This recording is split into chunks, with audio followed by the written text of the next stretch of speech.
All right. Hey there. My name is Susan Leahy. I'm the creator of Robert's Rules Made Simple, and I specialize in working with boards that use Robert's Rules of Order to help them understand the fundamentals and how to use the fundamentals as a tool to get more work done. And we're not just getting work done, we're getting work done in a healthy, productive dynamic. So I'm excited to talk to you today about Robert's Rules of Order and how you can leverage these rules to get more out of your meetings.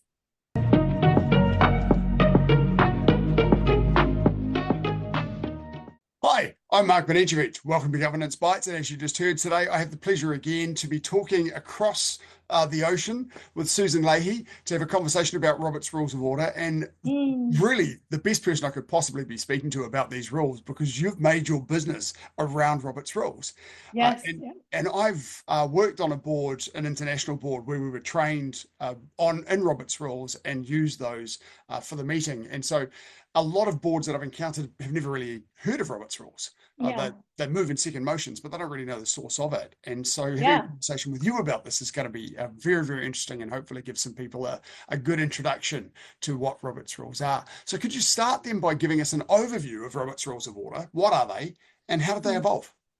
Okay, so Robert, let's start with like who is Robert anyway, right? Who is Robert and why do we follow his rules? So Robert, he was actually a general in the U.S. Army. His name was General Henry M. Roberts, and he was asked to chair not only a meeting within the Army, but also his church group. And he thought it was just complete mayhem. So he wrote down his little book and he called it Robert's Rules of Order, where he took his understanding of parliamentary procedure, and parliamentary procedure is the language that's housed inside of Robert's Rules of Order. And so it was, skinny enough to just slide inside of his uniform, and people loved the way he ran his meetings. So this is way back in 1876.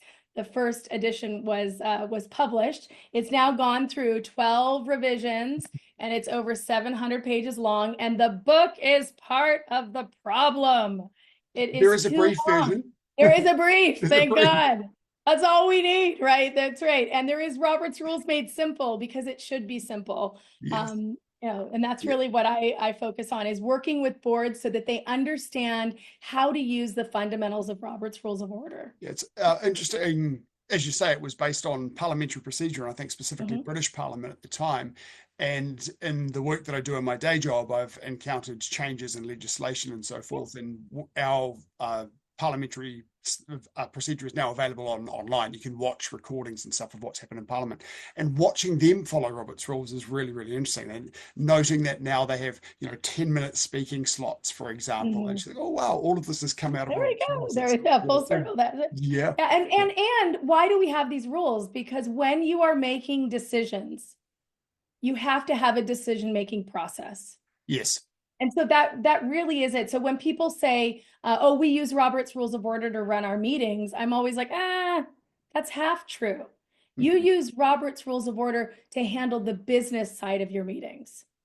Okay, so information items on an agenda are completely different than business items on an agenda. And I'm sure we'll talk a little bit more about that, but it's important for people to understand the distinction because Roberts helps boards handle their business. Right. Okay. It kind of starts to answer my next question, actually, about what are the key benefits of using Robert's Rules of Order in board meetings, and how do they enable effective meetings? Yeah. And the truth is, whether we enjoy having a bunch of rules or not, we need those rules in order to create order so that we can make business decisions. And so we want to make sure that we're creating a space where the voices of the majority and the voices of the minority are sitting around the same table and have the same opportunity to be heard. And so that really is a key component for me about why I think Roberts is such a great tool. And it's an underutilized team building tool on boards. Yes. And so when people don't have a collective understanding of the fundamentals, then the meetings are not going to run as effectively. So making sure that people understand the fundamentals is key to up-leveling your meeting productivity.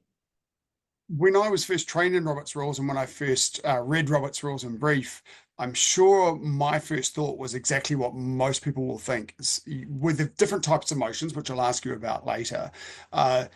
how does this actually make the meeting take less time when Yeah. you Yeah. you're wording a motion and then someone's amending the motion and then you're voting on the amendment and then you're making other amendments Yeah. and things that you Yeah. find wording? How does it make it more effective and save time?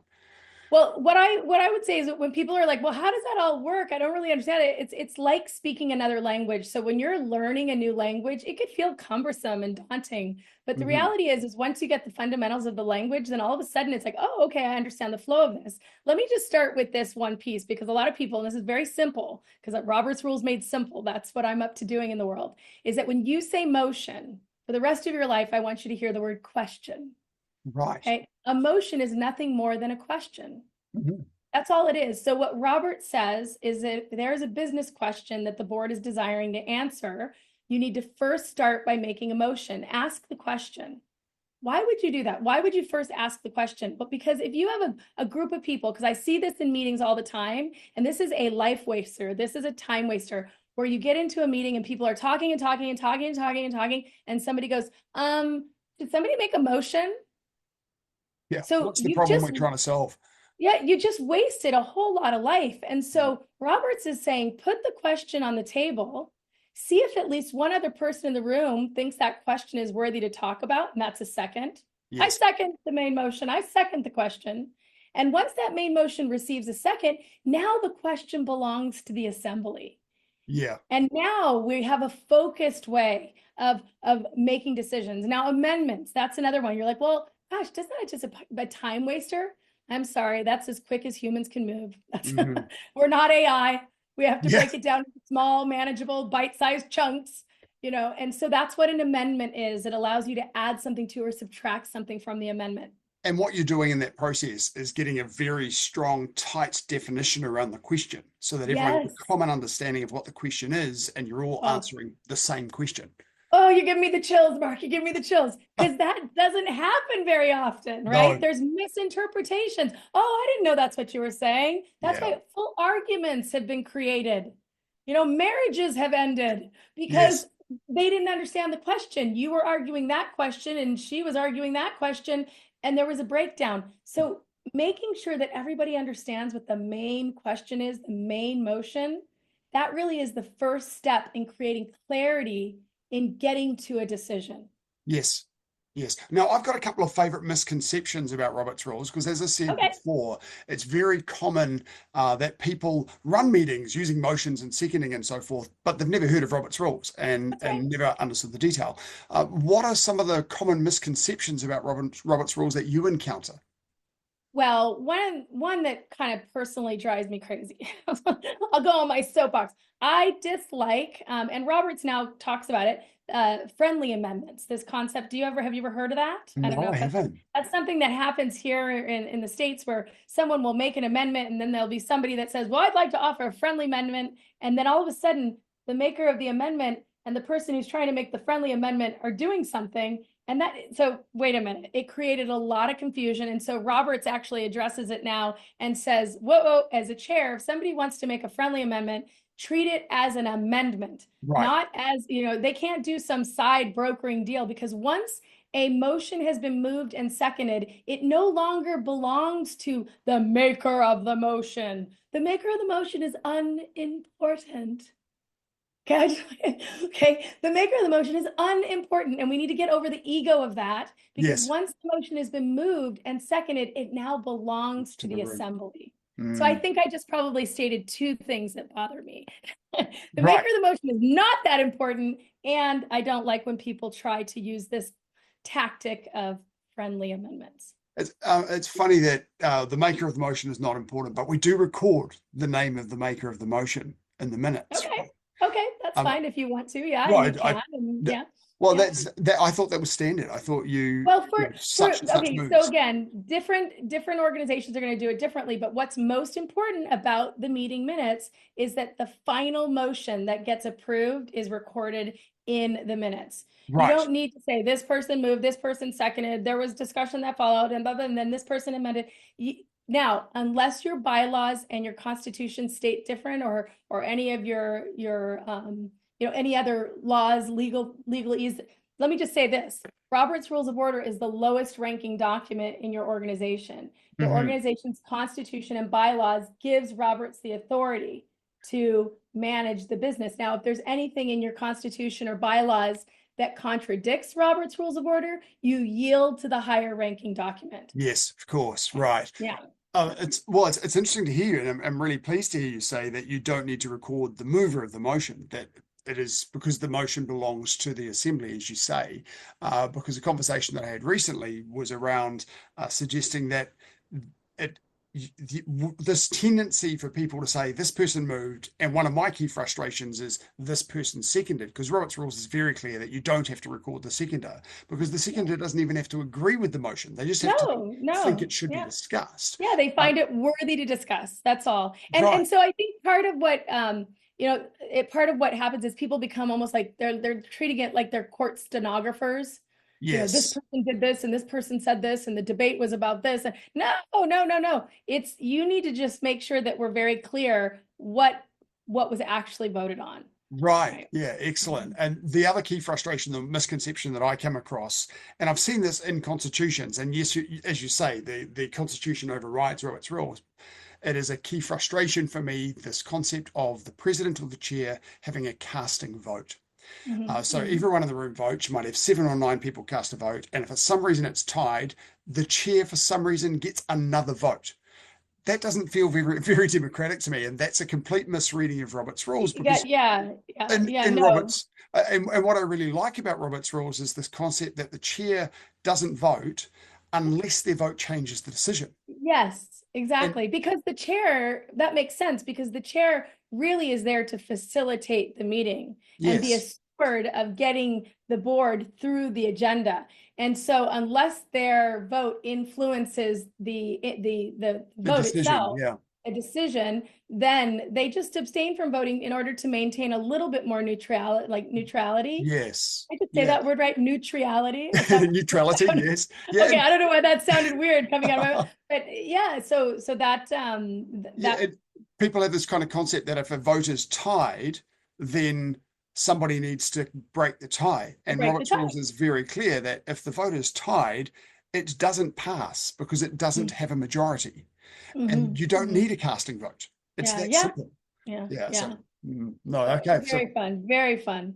friendly amendments, though, that's one I'll have to look into a little bit more. Now, getting into the grunt a little bit, one of the things that we have talked about offline, but I'd like to ask you to give a bit of an overview. Yeah. What are the 7 key types of motion, and how do they work? Okay, so when I come in and I do either my web-based training or clients purchase my Robert's Rules Made Simple individual training program or my board license so they can train their full board online, it is all around what I call the 7 fundamental motions. And so I've sat in hundreds of meetings and have done tons of trainings. And what I have found is that if we can get everyone on your board to understand these 7 fundamental motions, it will up level the productivity of your meeting. Now, these motions are, everyone needs to know how to make and vote on a main motion, an amendment, amend the amendment, refer to a committee, postpone to a definite or a certain time, lay on the table, and previous question. So these are the 7 motions that I like to focus on. And what I have found is that once you up-level everybody's collective understanding of these 7 fundamental motions, if there's other more intricate questions that come out, there's at least a baseline understanding. Yes, right. And it's like, okay, now, but sometimes people are asking questions and they don't even understand main motion and amendment. I'm like, whoa, let's slow it down. Let's make sure everybody understands. And I say there's 7 fundamental motions, but I encourage boards to start with the first 3: main motion, amendment, and amend the amendment. I cannot tell you how many meetings I have sat in, both within corporate settings, within school board settings, within university settings, within nonprofit settings, within real estate settings, where people just don't understand those 3, the main motion, and then they stumble over amendments. That's and interesting. so Okay. Start simple. Start with the basics. This is the roadmap, the 7, and these are the 3 you need to focus on. So my job is to get you to focus everybody's learning, because most Roberts trainings I've sat in on turn into a popcorn of, well, what about this? And what about this? And what about this? People don't learn like that. People need a roadmap and people need to be able to make sure that we're all learning in pace and that we've learned the fundamentals, and now we open it up for a popcorn. And it makes it easier for the chair too when the conversation starts to stray off track to bring people back to that motion. Bring people, yes, So the main exactly. motion, quite clear, somebody suggesting a question. That's the And main question. yeah. Yes. And so recording the words that were made in that motion, there's your main motion. Somebody suggests an amendment to that motion is, I'd like to add some words, delete some words, change some words in the main motion. Yes. An amendment to amendment clearly is, well, okay, your amendment's a great idea, but I'd like to tweak your amendment.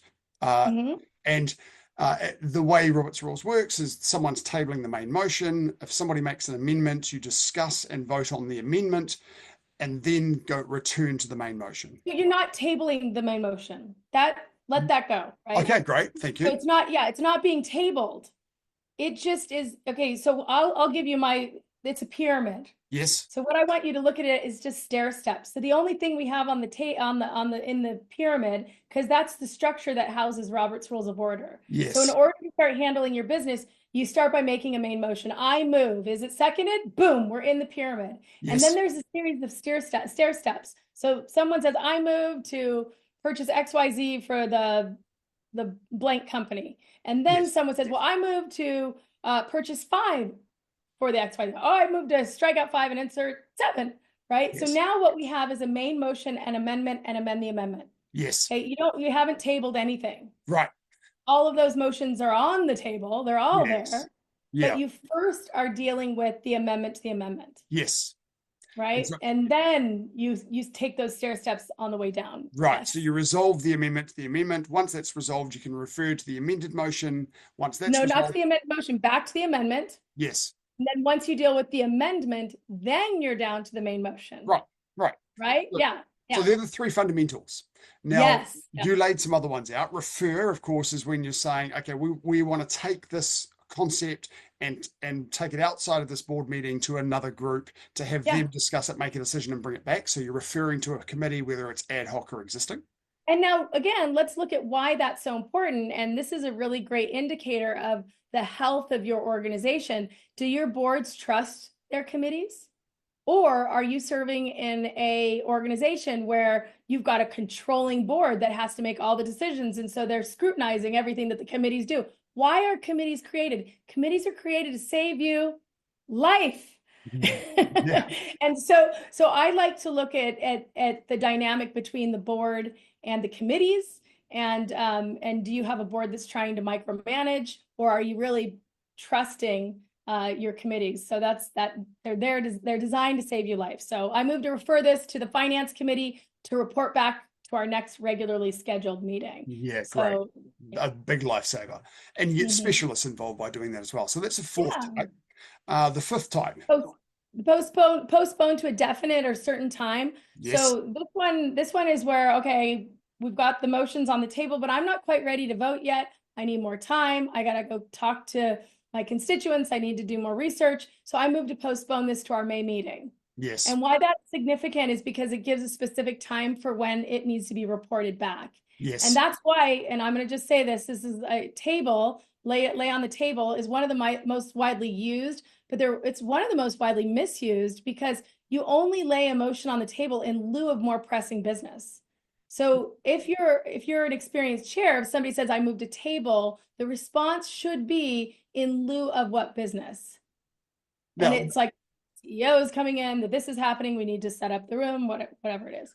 Okay, so this is actually the one I was going to get to, because the first 5 I'm familiar with.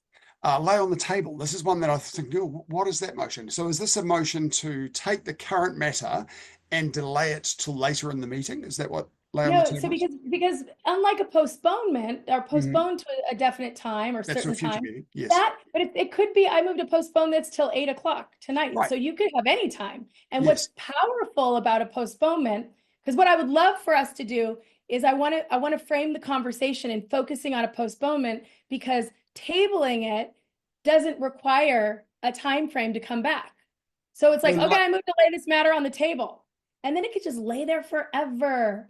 And then in order to get that item back, someone has to be astute enough at the next meeting to go, I move to take that motion we laid on the table at the last meeting off the table. So there's a whole Right. other motion that you have to use. I say, Oh, this is what I say to my friends, because you're all my friends when I'm training. But we have the 7 fundamental motions.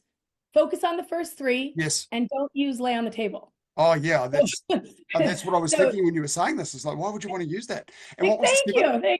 Huh? What was the seventh motion? The 7th one is my favorite, right? This is one because it's called previous question. Ah, yes.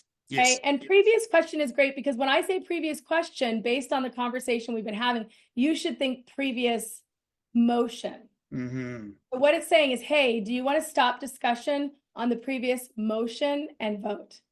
So 2/3 of the room says, yeah, let's stop talking. Then we stop talking and we vote on the previous question or the previous motion. Ah, right, right. So it's saying, let's halt this conversation and get into the vote. We think we've That's had right. enough Let's discussion be now. done. Not just halt it. Let's be done. Maybe Yeah, halt means be done, but be yeah, done, right? Like not yeah, just stop it. Let's stop it completely. yeah, right, We're right. ready to And vote. you raise another good point there as well, that with Robert's rules, when you do dig into it, as a standard, different types of motions require different majorities and so forth. But let's not get Yeah. into those level of detail. Read the book. All of that is Um, inside of Robert's Rules Made Simple. Yeah, yeah, yeah, yeah. yeah, Robert's and Rules that's an Made Simple. online course too, And right? and I wanted to say the reason that I created Robert's Rules Made Simple, beyond I love this material and I'm really Yes. good at teaching boring stuff in a way that's interesting, is I'm not a reader. I've read this entire book cover to cover. It's I'm sorry. really, page turner. So I can read, but that's not my learning style. And Yeah. so you'll see that inside of my training program, I really cater to all the various learning styles. I do have ebooks for those people who enjoy to read. I have audiobooks who are auditory learners like me. I have videos with examples who are more kinesthetic that like to be able to see it and all. And so it's that sense of like, I really wanted to be able to Yeah, cater to great. all the different learning styles and do it in a way that was connecting the rules, not to just, this is how you use it, but this Yeah. is how you do it in order to foster a healthy, productive meeting And I'll dynamic. make sure that there's a link to Robert's Rules Made Simple, although it is easy to spell, Robert's Rules Made Yeah, Simple.com. yeah, Roberts with an S, rules with an S, made simple. And what is also available that I think is so important is that you can buy it for yourself individually, my online training, or you can buy a board license, which is like really an effective way to provide Roberts training to everyone on your board for one low cost. And I think that's important to be able to do. I think it is very important because you have, if you walk into a boardroom and one person or two people are familiar with Robert's rules and the rest of the board aren't, you're not Oh, really in a great space. You need that's everybody to be right. at the same, at least a basic understanding so that you can use it effectively. You're absolutely right. You mentioned before sometimes board conversations that are around information, not around making decisions, not around the business. Are there situations where Robert's Rules of Order might not be applicable or where you need to adjust them for specific board settings? Um, Interesting question. I don't know if I can think of something right off the top, but I think you're always adjusting everything when it comes to human beings, And so one of the main things is, maybe I'll go in a different direction with the question, is that I don't want people to adjust themselves to the rules, meaning your personality should be with using the rules. A lot of people are like, oh, Robert's Rules of Order is so boring, it's so dry. Well, it's boring and dry if you're boring and dry. Yeah. Okay, it's boring and dry if you're boring and dry. And that's what happens a lot of times in meetings, that people check their personalities at the door. They leave their humanity outside. I'm like, Mhm. bring it in and then utilize the rules to support the people in the room. And so my meetings are not boring. My meetings are, a space where you want to be in and people feel connected. And there's a sense of we're accomplishing something, because that's who I am when I'm in the room. So the rules aren't boring. It's the people who are administering the rules are boring. And Right. so we have to find a way to bring a little bit more humanity into our boardrooms, because we need to foster these dynamics that feel good. Right. Yeah. One of the things that, I mean, Robert's rules are from memory. It's been a little while since I've read it. I don't think it talks so much about this is how minutes look. Uh, and when I was first trained in it, when we wrote the minutes, all we did was write the motion and the result of the motion. And one of the things that I've subsequently realized is very important is that in your board minutes, you really want to have the 2 or 3 key points that were discussed and why you've made that decision, because it's Yeah, going to be important to come back to that reasoning later to say, you made this decision. Is it sure. justified? If Like the you, rationale. yeah, you Right, want the to have that rationale. rationale recorded Yeah, in the and minutes. again, I really do think that the minutes are an interesting document based on kind of the culture of your organization. So Yes, that'll be reflected. There's going to be some obvious pieces that are the same with respects to this is the motion that was passed, but how much or how little other information you add, it really depends on kind of the the culture, context. the Mm, context of your your yeah, meeting. right.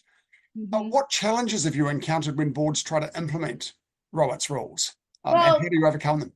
yeah, what I find is that a lot of times people will seek me out because they're like, my board needs to use Robert's Rules of Order, and they're wanting to use it because they're frustrated, and so it's almost like they're throwing the book at everybody for doing it wrong, Yeah, and yeah, so I think that if you're on a board and you're thinking about implementing Robert's Rules of Order, you need to be very careful with respects to the way you introduce it to the members of the board, because people don't like to be told they're doing it wrong. They like to be inspired by an option that will help them maybe do it in a healthier way that will save them life. yes, You know, yeah, I've noticed absolutely. I've noticed a few dynamics in our meetings where conversations are going, we had an 8-hour meeting or a 7-hour meeting or a 3-hour meeting. And that was really draining for me. And if it was draining for me, it was probably draining for you. And so I went out, I found this amazing woman online. She talks about this tool called Robert's Rules of Order. And I'm interested in maybe exploring if having a system like this would help us be more productive. So I would say if if you're wanting to introduce it, be very careful with the offer. Yes, right. You Yeah, certainly want it to be a tool, not a weapon. that's right. One of the things that I found though when we started using Robert's rules is that you were able to, firstly, you could pull people back on track when they were sidetracked. There was a really Mhm. simple tool for that. Rather than relying on the chair to say, hey, come on, guys, let's get back to the point.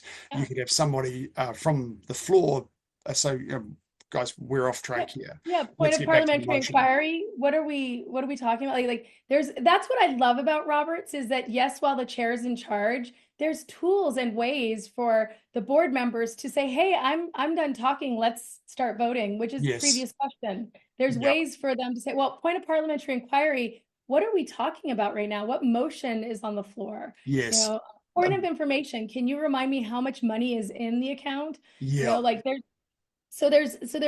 ways that you can interact with the chair to set them and the conversation up for success. I found that the requesting information in particular was a really useful one. The Yeah. other thing that I found is it enabled you to pull back on repetition, Yes. particularly when you hold people to the ability to speak twice on each motion.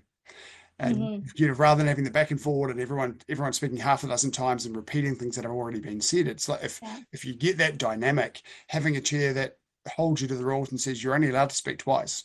That's right. Yeah. You've already had Yeah. your turn, buddy. Right. That's right. That's right. And what I love is this word about if we are really inviting our board members to be rigorous about their discussion. And I'll also pull it over to information items, because Yes. if we're dealing with information items as a chair, when you're asking, does anyone have any questions? Does anybody have anything that needs to be clarified? Because if it's information, there should not be any questions or diatribes or, it should just be, do you need any clarification? Anybody need any clarification for this information that we just delivered to you? Mm, Oh yeah, could you clarify this? Could you repeat that? Could you tell me when this? Not like, well, I thought that was very interesting and I'd love to give my opinion about it. Nobody cares about your opinion right now. Are there any clarifications needed? yeah, right. Is that's the difference. And so in my webinar trainings and I'm working with clients, I hear Roberts and I hear information. Information should sound like this. Come on, let's go.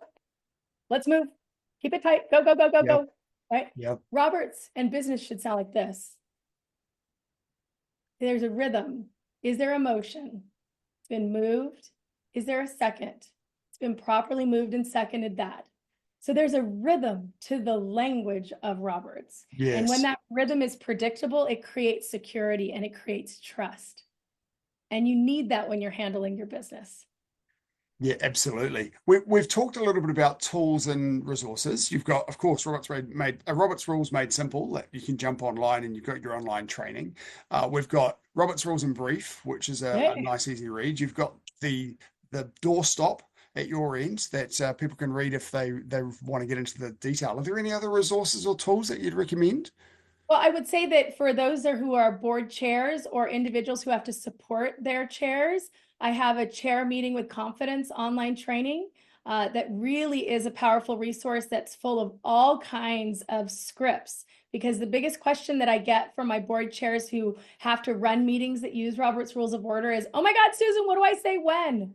And Yeah, so I've created e-guides and scripts to answer, like I have one book, ebook that says, what to say when, and it gives 40 scripted examples of how to make interventions when dealing with difficult meeting behaviors. And then I've got scripts on how to open the meeting using your high five context, right? Kind of setting the context of the meeting. And then also, how do you ask for the minutes? What do I say when? So it's all scripted. And it's just a right. really fantastic resource for those who need to chair meetings. Cheat sheets. That's Yeah, what and we there's need more cheat of. sheets. Yeah, absolutely. Excellent. Final question for you. What advice would you give to a new board director? Mm, a new board director. I would say don't underestimate the importance of making sure that everyone on the board understands the fundamentals. They're there to handle business. The board is there to get business done, but many times boards are operating at such a deficiency in just understanding the basics of the decision-making process that's being used. And if that exists, it's going to make their job and everyone else's job a lot harder. Yes, right, cool. Susan, again, thank you very much for your time. It's wonderful to talk across the ocean. I Yeah. would like to talk closer together at some point in the future if we can make that happen. But in the meantime, I really appreciate your time. And I look forward to seeing you soon and to seeing you next episode. Thank you for watching this episode of Governance Bites. We have more episodes on YouTube and your favorite podcast channel, where I interview directors and experts on various topics relating to boards of directors and governance. We'd love to see you back, and please like, subscribe, and share the videos and podcasts.